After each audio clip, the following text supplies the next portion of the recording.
السلام علیکم دوستانو، تاسو یو نوی ولاګ کې بیا هم ښه راغلاست وایم او هیله لرم چې تاسو ټول به روغ او جوړ یاست. ژوند به مو هم خیر او عافیت سره روان وي. موږ هم الحمدلله د الله په فضل او ستاسو په دعاګانو روغ او جوړ یو. راځئ چې د دې اونۍ ولاګ به په ګډه سره وګورو. د هفتې په ورځ خوجانې کره مې لاړم چې د هغې او د ماشوم پوښتنه وکړم چې دواړه څنګه دي. نو لږ یخني مې هم جوړه کړله چې ځان سره یوسم. د هغې دپاره مې یو دیګ بخار په منقل کېښودلو، غوړي مې پکې واچول چې ګرم شي.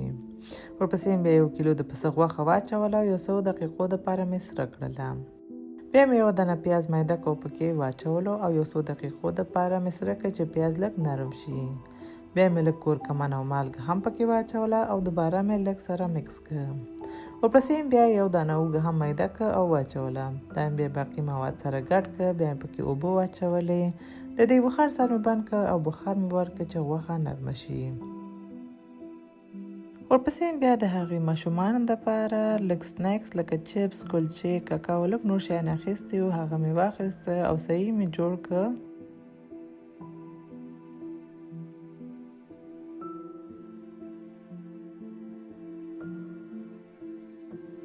بیا نو غوښه هم نرمه شوې وه. تقریبا 15 دقیقې مې غوښې ته بخار ورکړ. نو بیخي اماده شوې وه. دا مې بیا لوښي کې واچوله او لاړو.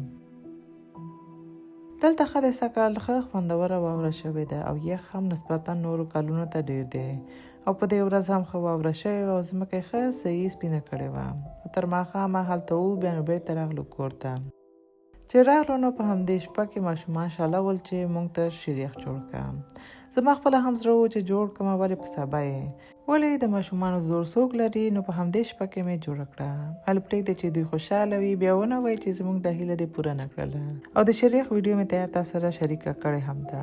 په بله ورځ د شپې ډوډۍ دپاره مې غوښتل چې دیګي کباب جوړ کړمه او دا چې زه و چې ډوډۍ همیشه کور کې پخوم، ځکه چې د بازار ډوډۍ د ټولو نه خوښېږي.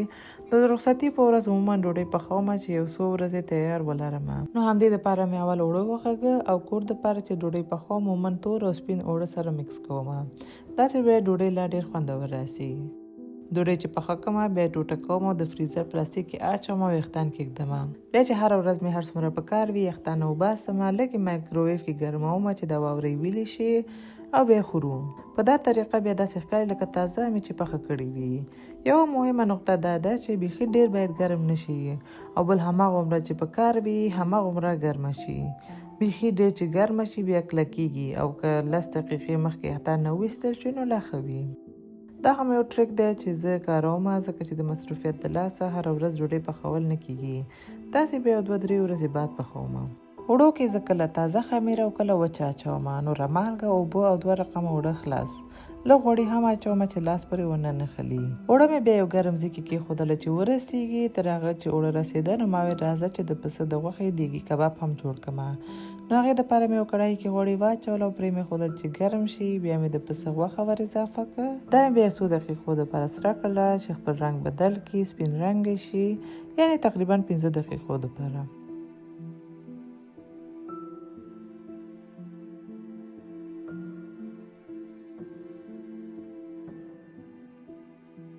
بیا مې پکې یوه قاشقه مالګه هم واچوله او دا مې تقریبا 20 دقیقو دپاره دوباره پرېښودله چې سره شي او اوبه بیخي پکې ورکې شي.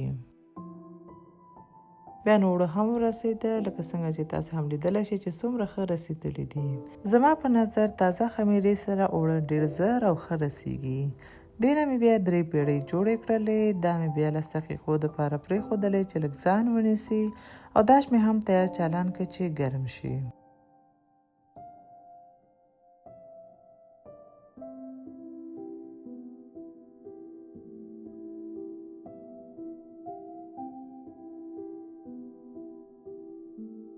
تر هغې نو غوښه هم ښه صحیح سره شوې وه. دا مې بیا غوړی نه لرې کړه. غوښه باید په دغه اندازه چې تاسې ګورئ په دغه اندازه سره شي. ضرور نه دی چې نرم شوي وي، فقط دومره سره شي بس ده.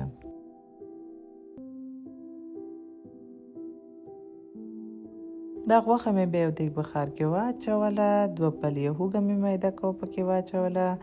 د نیمه لیمو اوبه، لږ نور مالګه، ځکه چې د غوښې سره کولو وخت کې مې مالګه نوره هم اچولې وه نو همدومره بس دی. یوه وړه قاشقه تور مرچکو پوډر او که تاسو غوښتلو نو کولی شئ یو دانه شنه مرچک هم پکې واچوئ. زما د شنه مرچکو خوند او بوی خوښیږي نو ځکه پکې اچوم. نو بس همدومره شیان دي که اچول کېږي، دې نه ډېر څه نه اچول کېږي. بیا هم پکې یوه پیاله اوبه هم واچولې، دا مې لږ سره ګډ کړه، بیا مې د بخار سر بند کړه او 10 دقیقو دپاره مې بخار ورکړه. تر هغې نه پیړۍ هم ځان نیولی و، بیا مې یوه پیړۍ راواخیسته، هوار مې کړه او دغسې چې ګورئ دغسې مې جوړ کړه. د دوی په سر مې بیا لږ سیادانه او کنځلې واچولې او داشکې مې کېښودله چې پخه شي.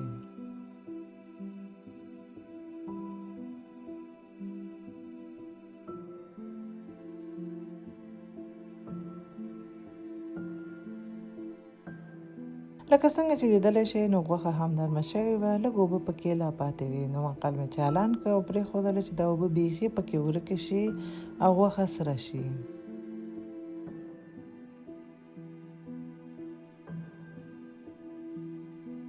تر هغې مې بیا یو دانه سور پیاز واخیسته او لږ اوږد نری مې ټوټه کړه.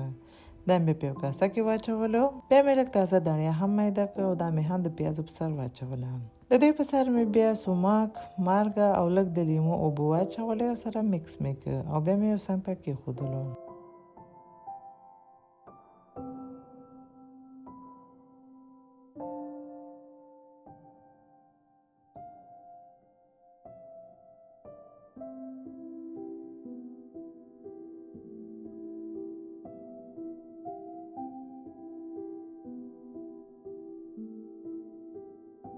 تر هغې نه ډوډۍ هم ټولې پخې شوې او غوښه هم ښه صحیح سره شوه. پیاز مې چې ټوټه کړې وه هغه مې د لوښي په څنګونو کې واچولو او همدې سره مې ډیزاین ورکړ او منځ کې مې بیا غوښه کېښودله.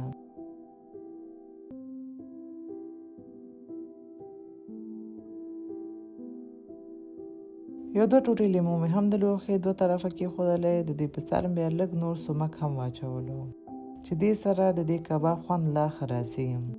بیا نن ډوډۍ تیاره شوه. دا واقعا ډېر خوندور کباب وه، ډېر ښه خوند یې وکړ، ښه صحیح نرم هم شوي وه.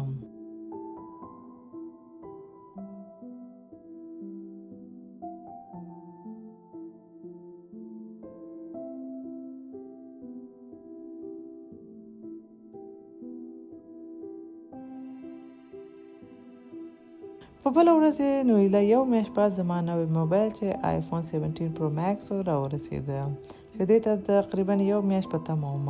نو انشاءالله دې سره لا ښایسته او ښه کوالټي والا ویډیوګانې تاسو دپاره جوړوم او همدې سره دا بلاګ هم پای ته ورسېده. هیله ده چې خوښه شوې مو وي.